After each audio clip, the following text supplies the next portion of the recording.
আমরা চাইছি যে এলাকার জনগণের মধ্যে স্বাস্থ্য সম্পর্কিত সচেতনতা তৈরি হোক, পরিবেশ দূষণ সম্পর্কে তাদের মধ্যে সচেতনতা তৈরি হোক।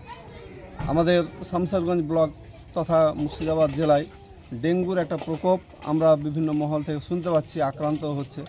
ডেঙ্গু সচেতনতা সম্পর্কে মানুষের কাছে একটা স্বচ্ছ ধারণা তুলে ধরা, এই উদ্দেশ্যেই মূলত আমরা এই সাফাই অভিযান পরিচালনা করছি। আপনার নাম এবং পরিচয়? আমি ওয়াকিল আহমেদ, ব্লক নাজিম, শামশেরগঞ্জ ব্লক, জামাত ইসলামী হিন্দ।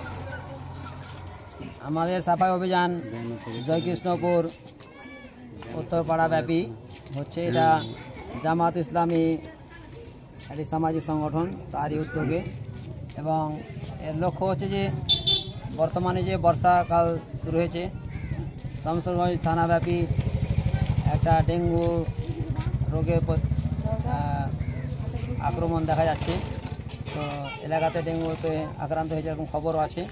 তো ডেঙ্গু সচেতনতা এবং মহল্লা বা পাড়া সাফাই অভিযান আমরা করছি, যাতে ডেঙ্গু থেকে বেঁচে থাকে মানুষ, সেই জন্য সচেতন করা হচ্ছে এবং পরিষ্কার পরিচ্ছন্নতা বজায় থাকে এলাকাতে।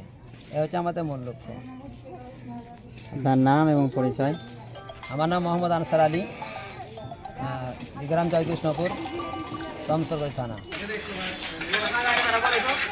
ঘর